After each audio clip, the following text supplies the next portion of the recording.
Your voice, your opinion, your community. Fact TV, free speech protected. On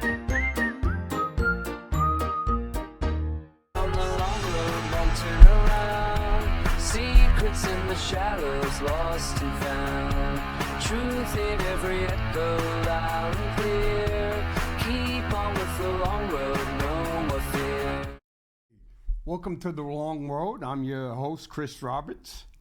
And today we're going to be a little feisty and we're going to talk about a couple of international and national events that are going on, and then we're going to go into some deep dive in the integrity of our media, our corporations, and our politicians.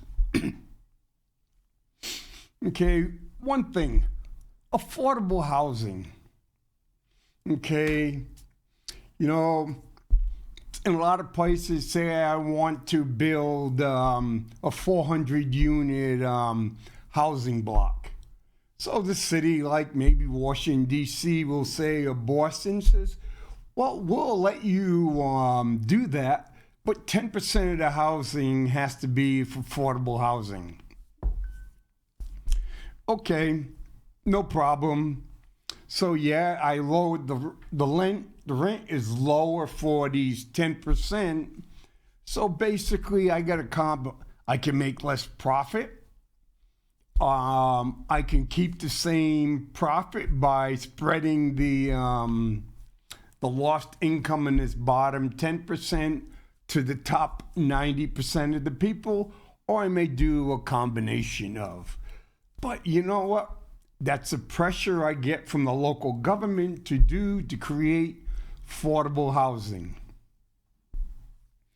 Because a lot of companies, a lot of communities are saying, hey, why aren't we building affordable housing? These big corporations that just want to maximize their money, their profits. They don't care about working class people, poor people, low income people. Bingo. Well, last night they had a discussion at the city council meeting in Washington, D.C. last night. One of the big topics is affordable housing. And of course, you had a lot of the groups who support affordable housing and saying you got to have affordable housing, or where the people going to go. And this will lead me on to something else for the next one. But it seems in 2020, there was a back rent in the affordable housing section of these communities was $11 million behind in rent. Well, $11 million doesn't seem like a lot of money. Well, but it depends on which housing community, who owns it. Well, 4 years later, in 2024, that $11 million in unpaid rent is now $100 million in unpaid rent. Then, looking at it, next year at this time, they expect $147 million in unpaid rent.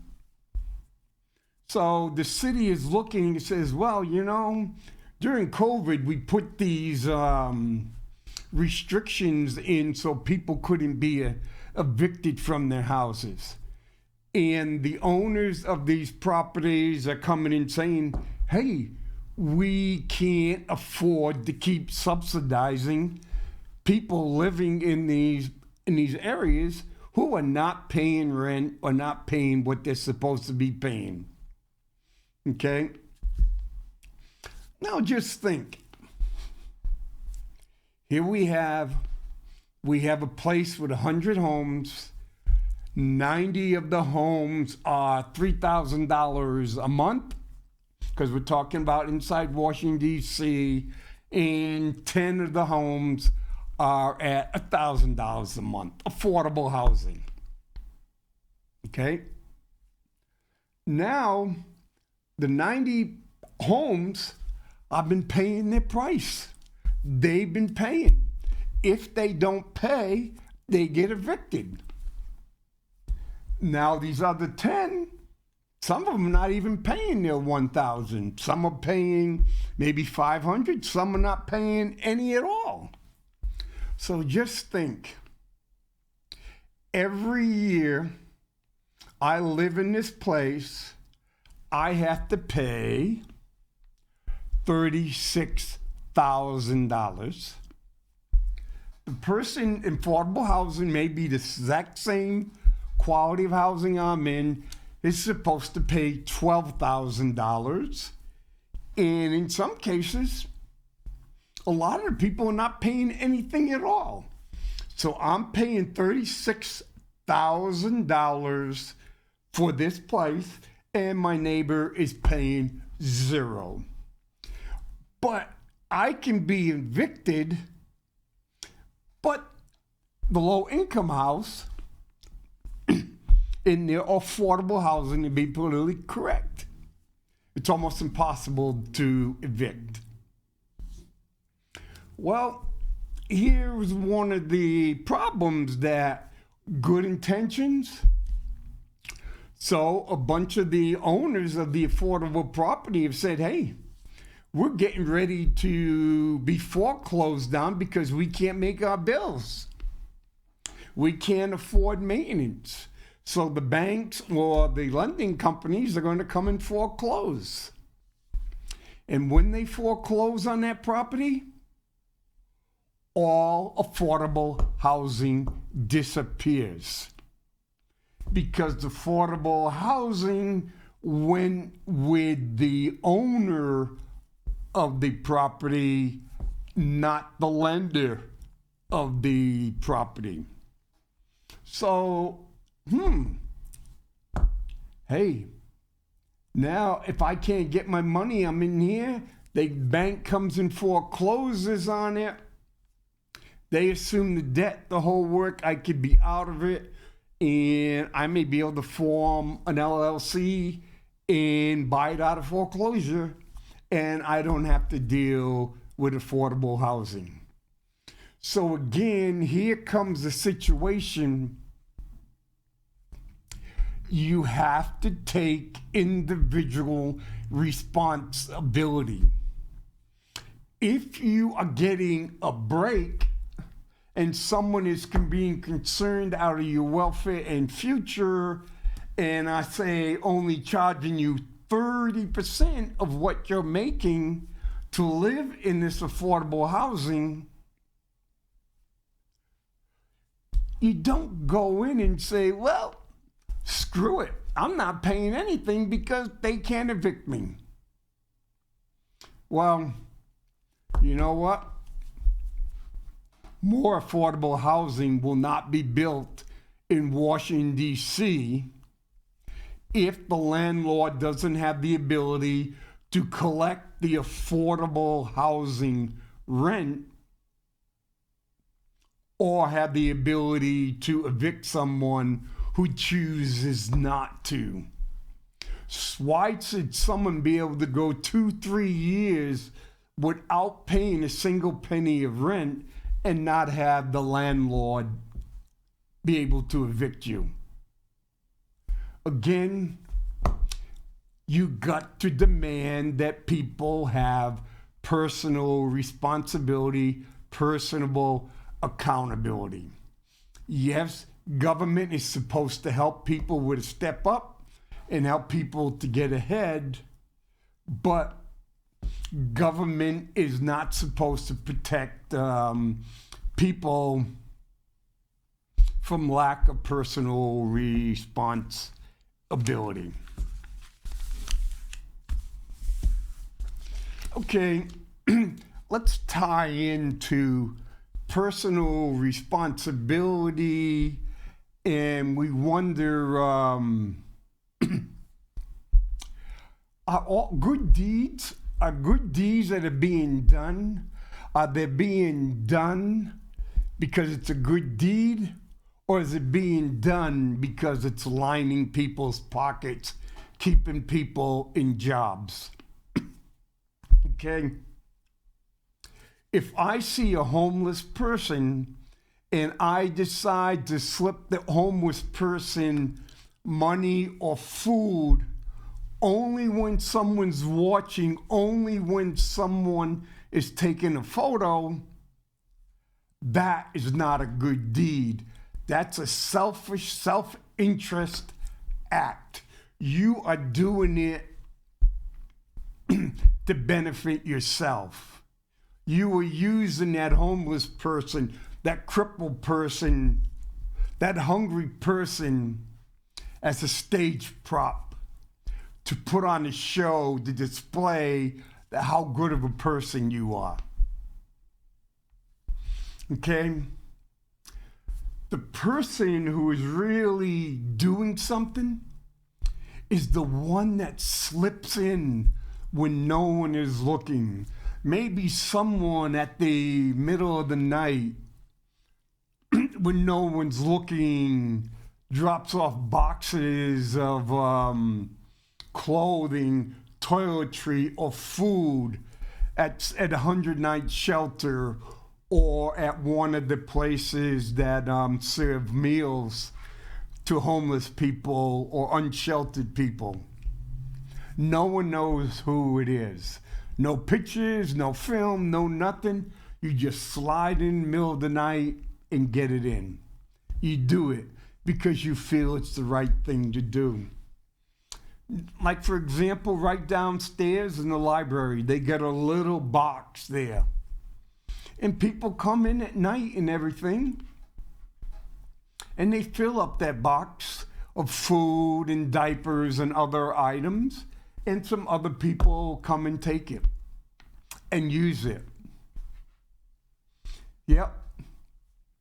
That's what being a good citizen is. That is, if I was to put food in there at 9 o'clock tonight and no one saw me, the only benefit I would be getting out of that would be,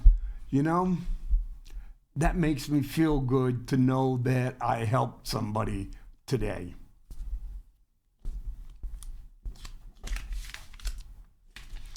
Well,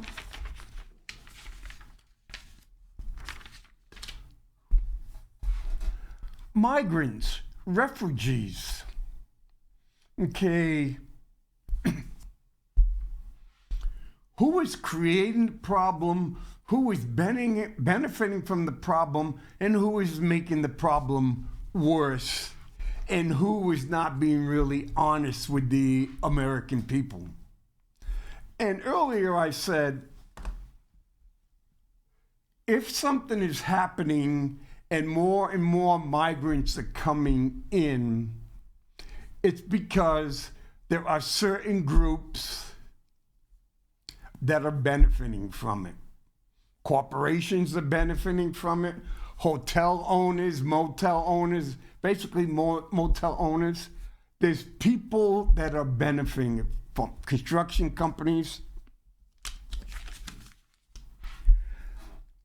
We have NGOs, which basically they're, quote, non-government agencies, organizations, non-government organizations that go out and help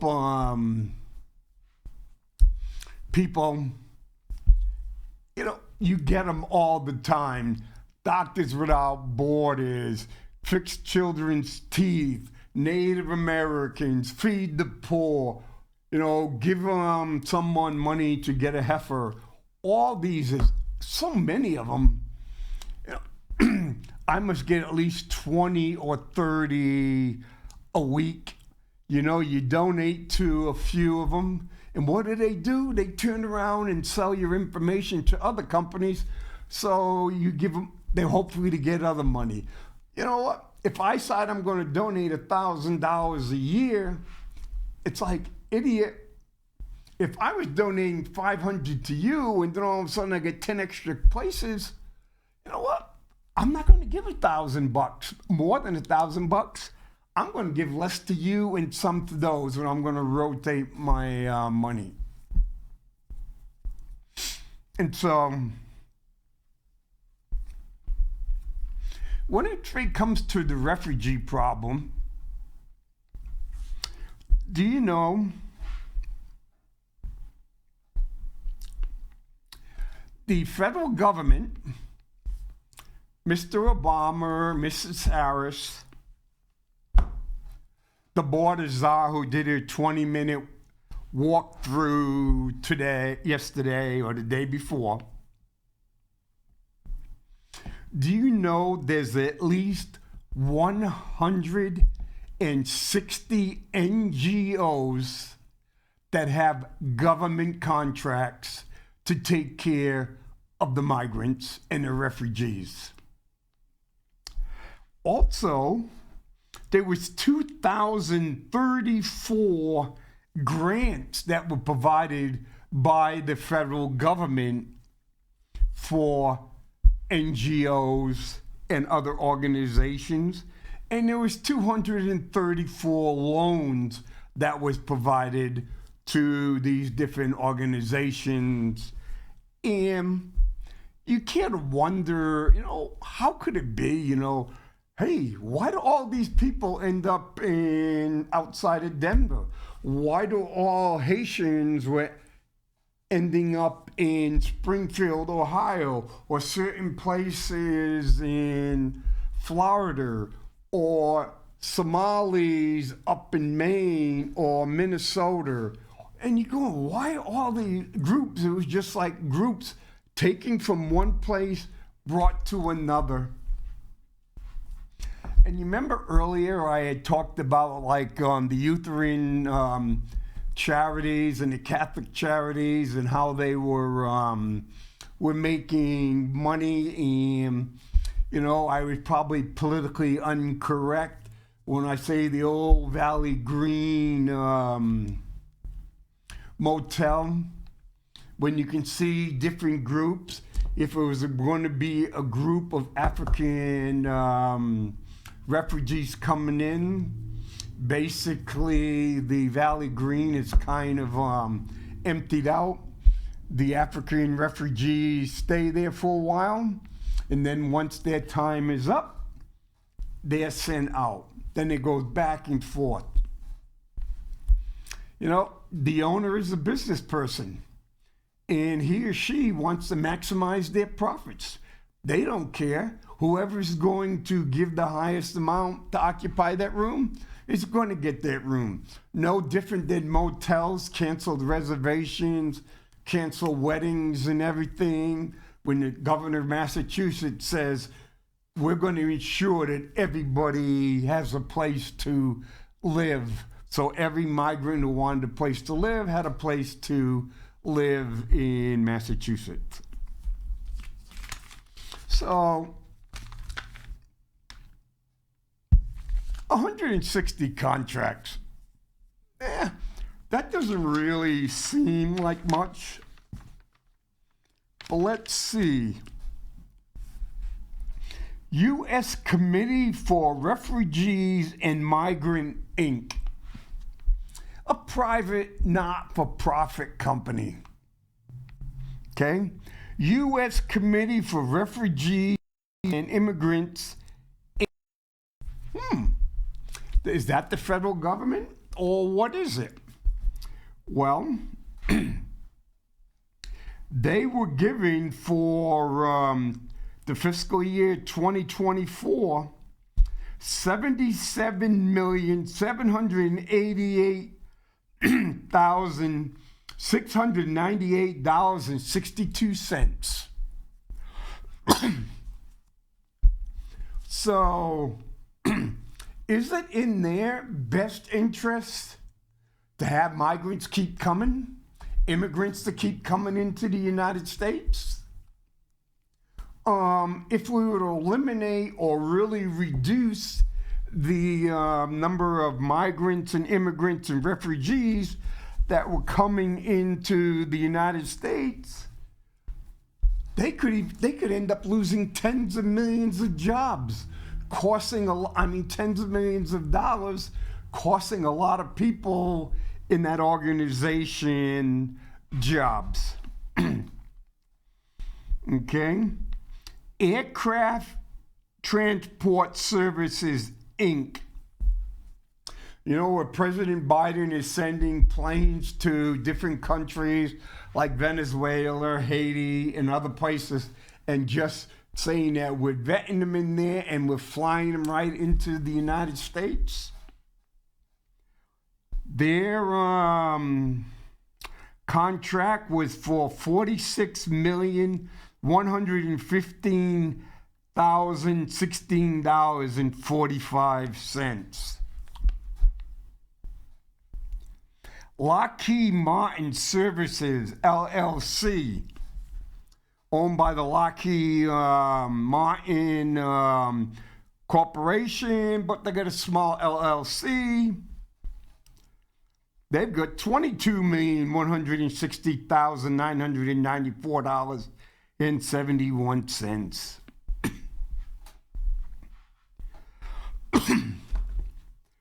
The Young Center for Immigrant Children's Rights.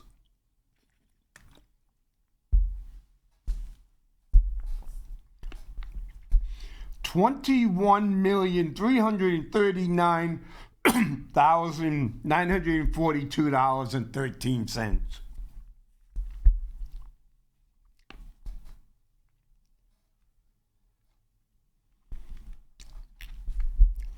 And Data System Analysis, Inc. was given $13,733,000. And when I go and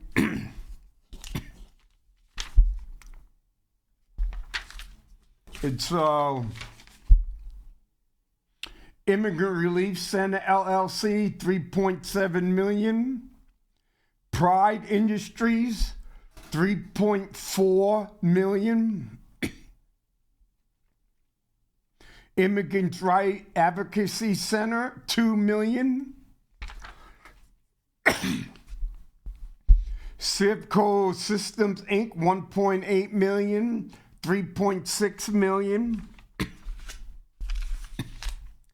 And it's really kind of Immigrant Rights Advocacy Center, and some of these. So if you come in the United States illegally and it looks like you're going to get deported, then some of these agencies can hire an attorney to help, immigration attorney, to help you stay in the United States. But the funny part is, or maybe not the so funny part is, the U.S. taxpayers will give a grant to these organizations to hire a lawyer to defend the individual or individuals in court. So the taxpayers are paying for someone who's here illegally to defend themselves, to get a lawyer to defend themselves so they can stay in the United States. So when you look at some of the money that's involved, why would any of these organizations want illegal migrants to slow down? If they slow down, they lose money, they lose jobs. And the worst part about it, you know, I'm willing to go out on a limb in saying when a lot of these migrants are no longer bringing in revenue for the individual, the migrant is forgotten and the migrant's on their own. Wherever they be, they be. Okay? But I'm not just blaming Democrats for this. I'm also blaming Republicans. Because this just didn't get into the budget by itself. Both sides, both parties had to get this budget approved for the president to sign. And so, for both parties who is supported on corporations looking for low-cost labor, NGOs and other organizations looking to make money from government contracts. So they all do it. They are all in it. They, neither one are honest.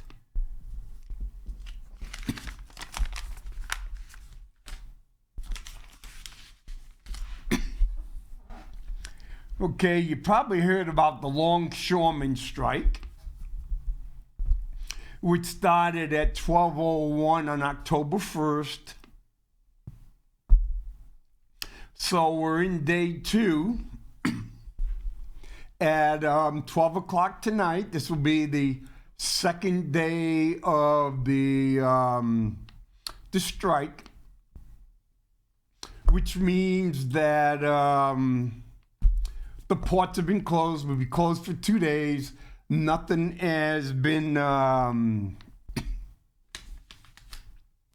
downloaded, offloaded, or put out. Okay. The average, I think the starting wage for longshoremen was like $39 an hour. They want to have an increase of 77% over the life of the new contract. President Biden is not going to force them back. He says he supports the strikers because, hey, we got an election coming on and we don't want to lose the vote. The strikers want,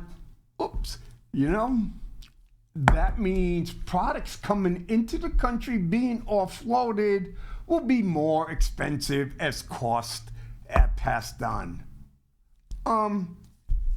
That is called inflation.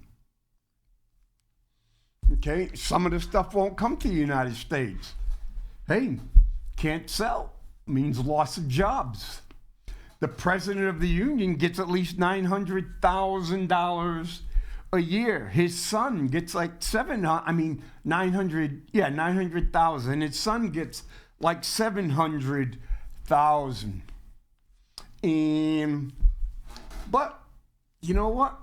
Biden says he supports the union, but he sure as hell put the screws to the railroad individuals earlier in his term. I guess he might be losing some of those. And President Biden on the other big one with Hurricane Helene, President Biden goes and says, I'm going to send 1,000 troops down to the area. That is totally bull. Fort Bragg is right down the road. Well, I think it's Fort Victory now.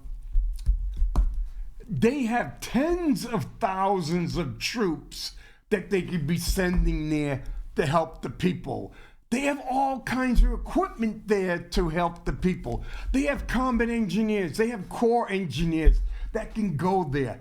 Ashland, all roads are washed out. They're still finding people in the trees. There's still hundreds of people missing. They don't have communication. The Army can set up communication. The Army could be using helicopters. The Air Force, there's so many things. But you know what? I'm going to send 1,000 troops. He could be activating National Guardmen, women, to go in and help, like they did when Keene had the flood in 2005. And Vice President Harris goes and says, you know, we got to send the help where it's most needed. I don't care if you make $500,000 a year or you're making $15,000 a year. If you lost everything, you don't have a house, you don't have a cell phone, you don't have food, you take care of the greatest need. Screw looking at money and assets. You know what? If there's no place to take the ATM, there's no store to use your credit card because they don't have food, it doesn't matter how much money you get. Oh, your $1 million house rolled down the mountainside. Oh, your $30,000 trailer floated across the river. You're both without a home, and this is the wrong time to be playing economic politics. It is the wrong time to decide that we're going to have economic discrimination when people are dying, people can't be fed, people can't find clean water. Politics, politics, and politics. It irritates me because then the burden, oh, well, you know, it's going to cost a couple of $1 billion. Hey, you spent $176 billion to Ukraine, and you can't say, well, you know, it might cost too much to help these people. Could it be that all these people in need are red states, not blue states? Okay. You know, it just seems kind of unsettling.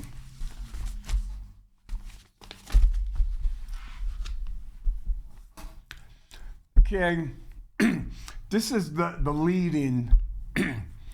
Misinformation is incorrect or misleading information. Sometimes it can be as simple as an error in reporting. Other times misinformation content is perfectly exaggerated. What goes well on social media is not exactly even-keeled and well-researched stories. A study from USC showed that 15% of frequent social media news sharers were behind up to 40% of the fake news circulating on Facebook. In a race between the false but interesting and true but boring, the interesting story wins. One 2022 story found that when TikTok users search for top news stories, almost 20% of the videos returned contain misinformation, like the TikTok of the Titan submersible victims. Here's a fact. Many Americans don't read past the headlines. Examine your own scrolling behavior and you will recognize this to be true.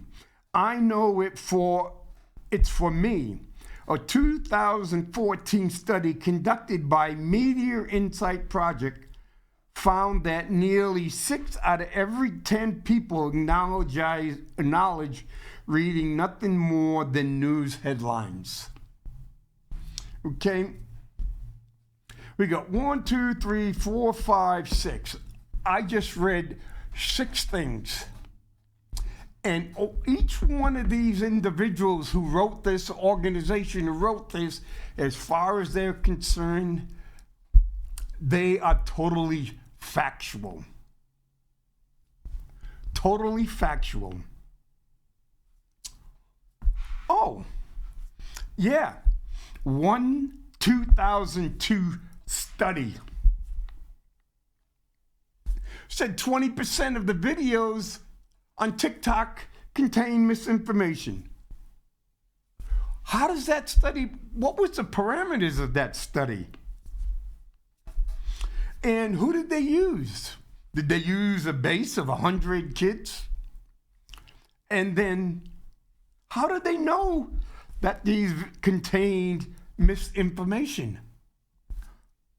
What is misinformation?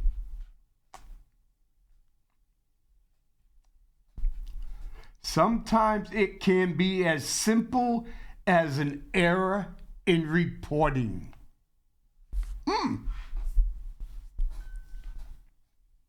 A study from USC showed that 15% were behind 40% of the fake news circulating on Facebook. What goes well on social media is not exactly even-keeled or well-researched stories. Well, a study from USC, people, wow, USC, that's a really top-notch college. So they got to be true, but they only did one study. And then one 2022 study found that TikTok, but they didn't even tell me who that study was from. A 2014 study conducted by Media Insight Project. Oh, does Media Insight Project have any bias or self-interest in saying that 6 out of 10 people never get past the headline? Okay. Is this new? Okay. Too much of our news is one-dimensional when truth has 3 dimensions or maybe more. And in some fields, the vast and increasing complexity of the news makes it continuously more difficult, especially for us Washington reporters, to tell the truth what was really happening. By Arthur E. Sutherland. Okay? Too much of our news is one-dimensional when truth has 3 dimensions. Atlantic Magazine, 1952. This was written 72 years ago.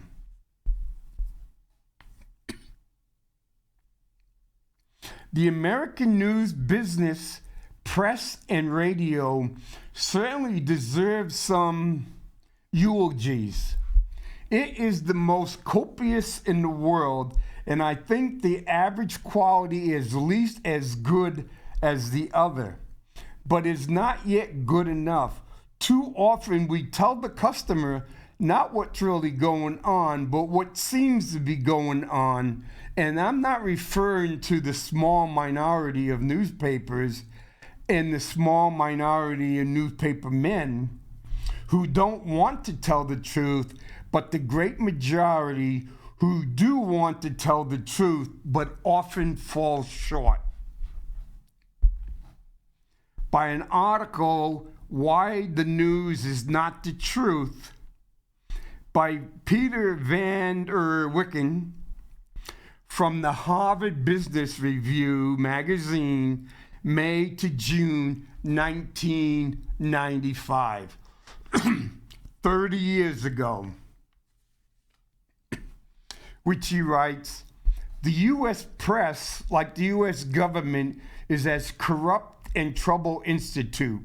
Corrupt not so much in the sense that it accepts bribes, but in the systematic sense, It fails to do what it claims to do, what it should do, and what society expects it to do. The news media and the government are intertwined in a vicious circle of mutual manipulation, myth-making, and self-interest. Journalists need crisis to dramatize news. The government officials need to appear to be responding to crisis. Too often these crises are not really crises, but joint fabrications. The two institutions have become so ensnared in the symbiotic web of lies that the news and news fabrications, both parties know that the articles are self-aggrandizing, manipulation, and fail to inform the public about the more complex but boring issues of government policies and activities. Okay? Let's see. Haitians eating cats and cutting necks off of ducks in Springfield, Ohio, is a major news. The lieutenant governor of North Carolina, who it appears goes on adult websites, is major news.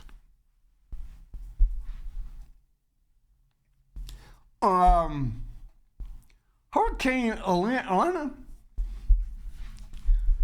isn't really that much of news. They're talking about it, but it's getting close to 200 people dead, and it may cost $27 billion or more, and people will be dying from the effects of the hurricane for years to come.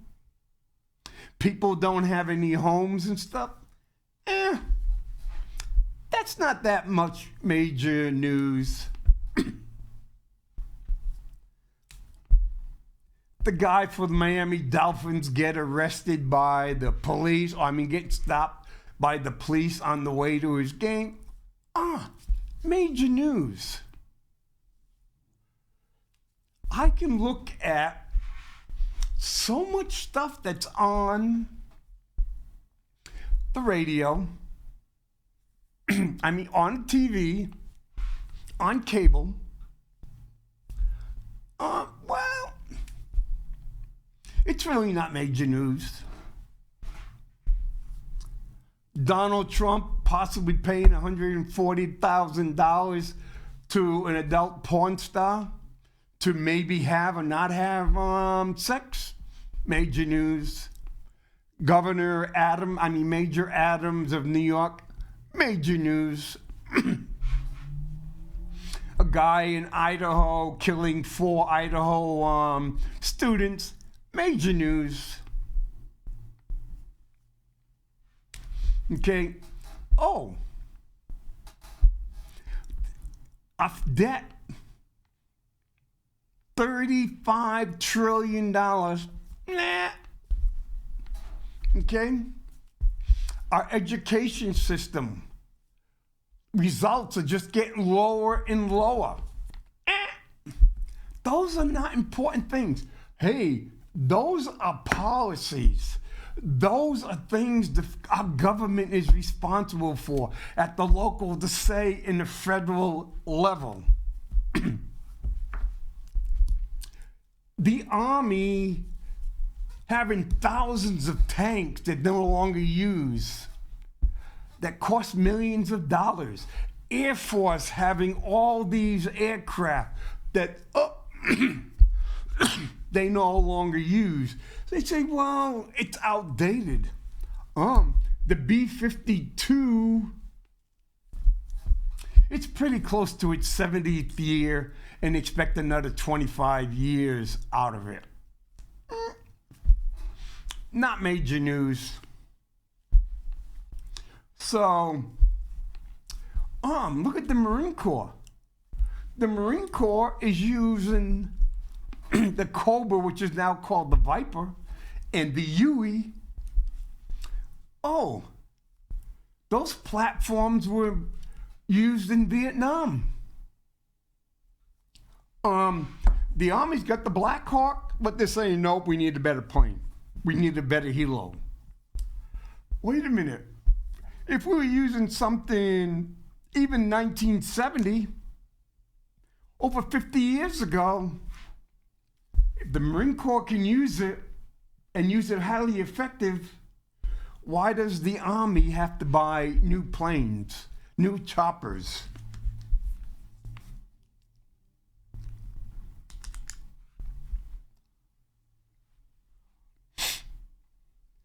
What has emerged is a culture of lying.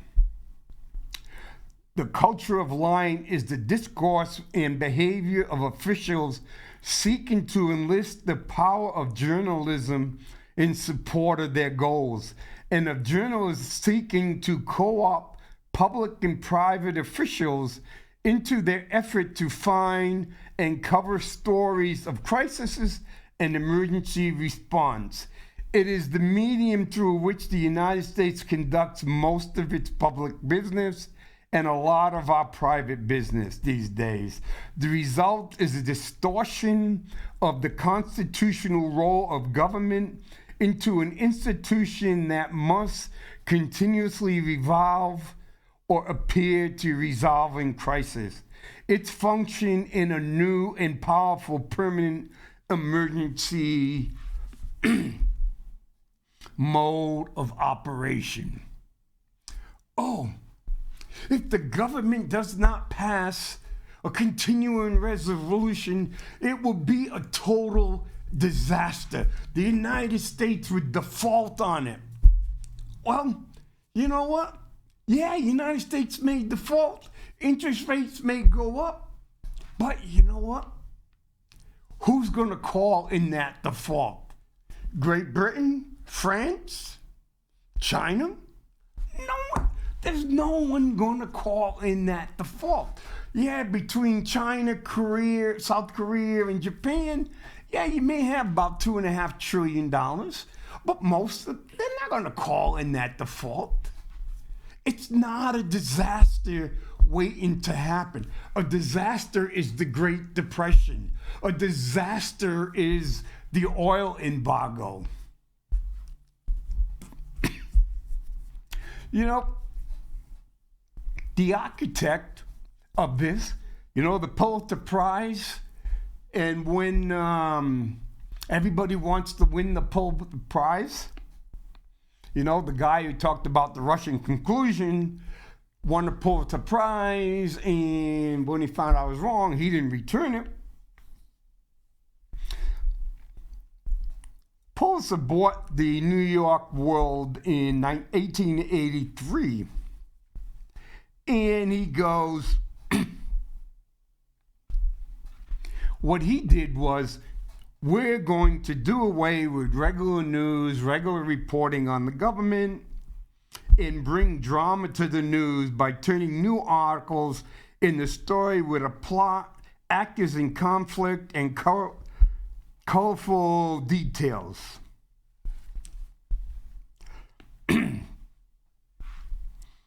And so Pulitzer made stories dramatic by adding blaring headlines, big pictures, and eye-catching graphics. Pulitzer's journalism became the multi-stage theater of recent decades. Oh, big headline across there, pictures.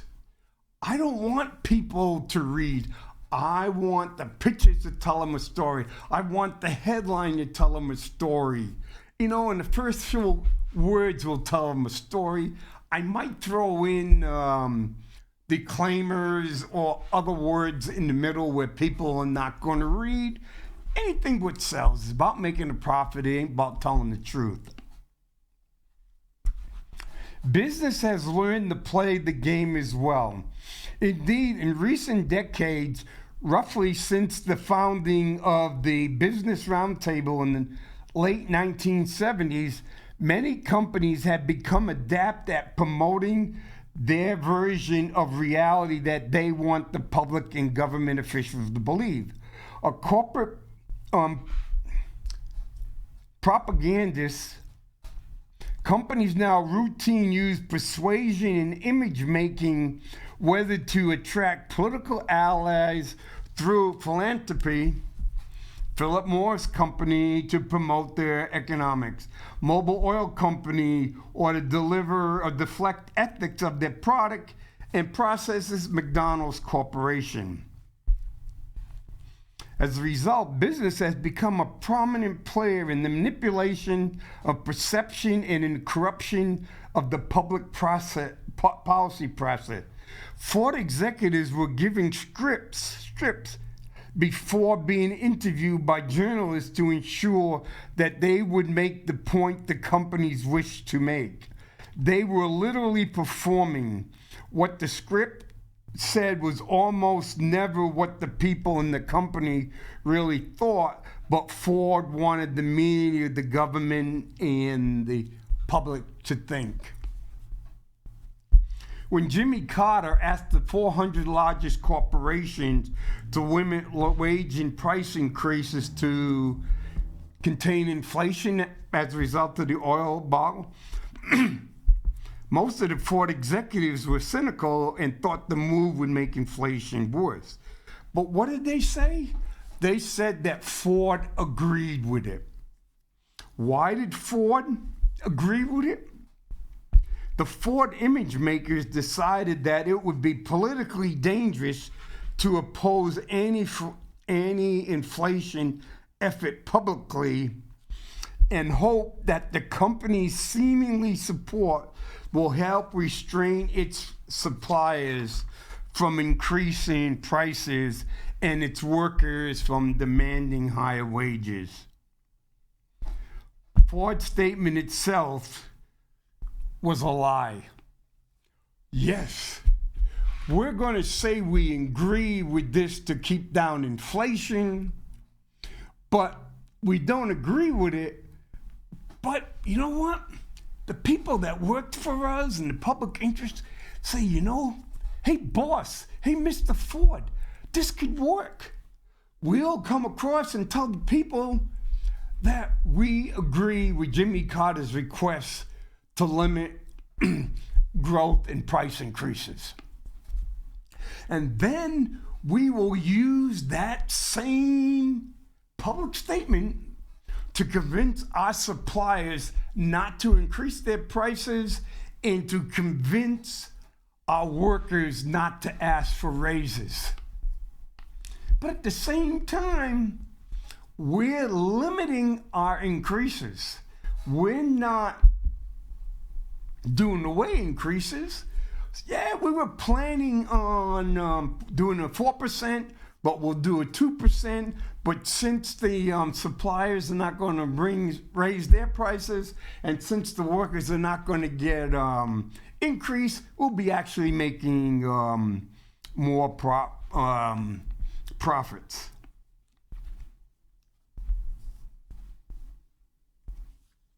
And so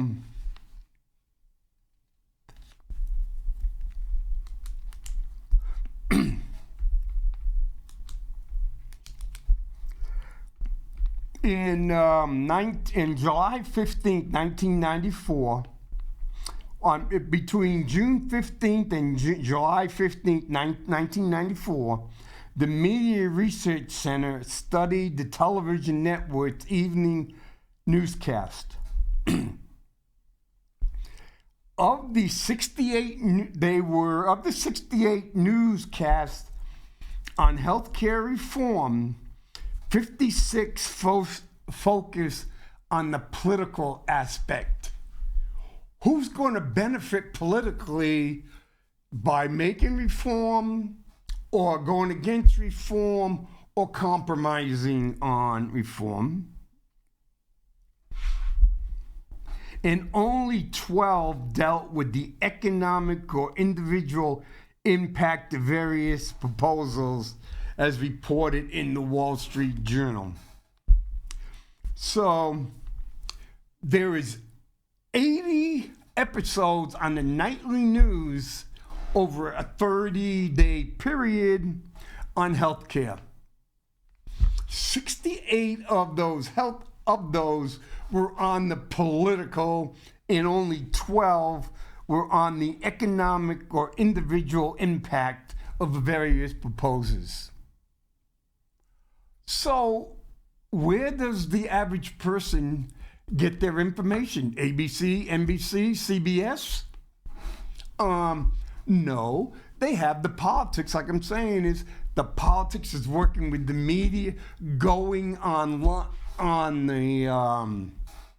the television and talk about the political stuff, taking advantage. They all work together, and basically not much was said. Basically rounded off, 1 out of 8 dealt with how it was going to affect the American people personally, or how much it was going to cost the American people. The media practice of focusing on the manipulation and their manipulation rather than the substance issues is perhaps unavoidable because it reflects several aspects of the American culture. Personalities are more compelling than institution. Facts are often uncertain, and attention spans are brief and simplification. Often simplification is the norm, but the media focuses on facades has serious consequences. It's indeed much of what appears in a newspaper as business news is nothing more than corporate propaganda. When I was an executive at a large publication agency, I was often amused to observe how many of the stories in the Wall Street Journal and the business section of the New York Times were essentially news releases the agency had issued the various day. On some days, most of the stories were clearly identified as coming, some nearly word for word, from announcements by corporations or political agencies. So here it is. You got corporation and the government providing the news, almost word for word, and the media running with it. And so personalities matter. So Rosie O'Donnell, or you name your Sam Shepard, or Nell Carson, you name Tucker Carlson, you name them, and people believe them because they are credible. Okay? We've been manipulated and we've been lying to. And unless we stop it, unless we say, no, I'm not going to do that. That product is not what you said it is. All this is about policy. All this is about you making money. You're going to put Ford's press release on nightly news to make Ford look better. Ford is going to donate to different campaigns to get the policy he wants. And so it just becomes a big circle where everybody, the media, the politics, and the corporations are making money at our expense. And I'm going to wrap it up for now. I don't want people to think I'm a ultra-right wing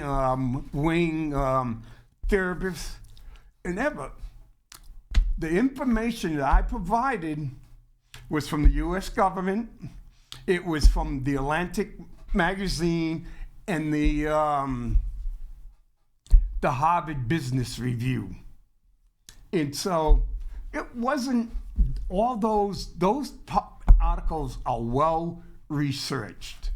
So again, I'm no right-wing radicalists.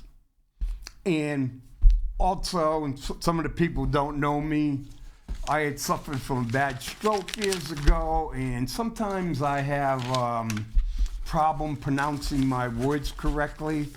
It is very frustrating, but I try to do my best. I keep my hands together so they don't go fly over, but I like to bring you factual stuff for you to make up your mind, for you to fact check me.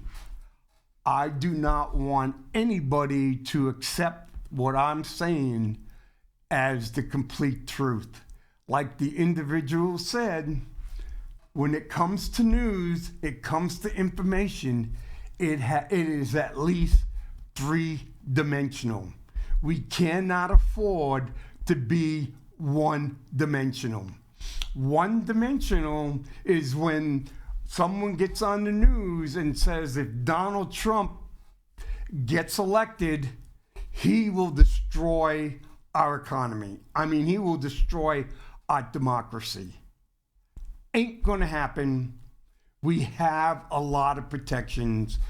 And if the democracy is at risk, just look at Congress and some of the people that we have in government. We no longer have people that represent us and put us primary. They have a lot of their pockets, their power as primary. So I will not be here next week, but I will be here the week after.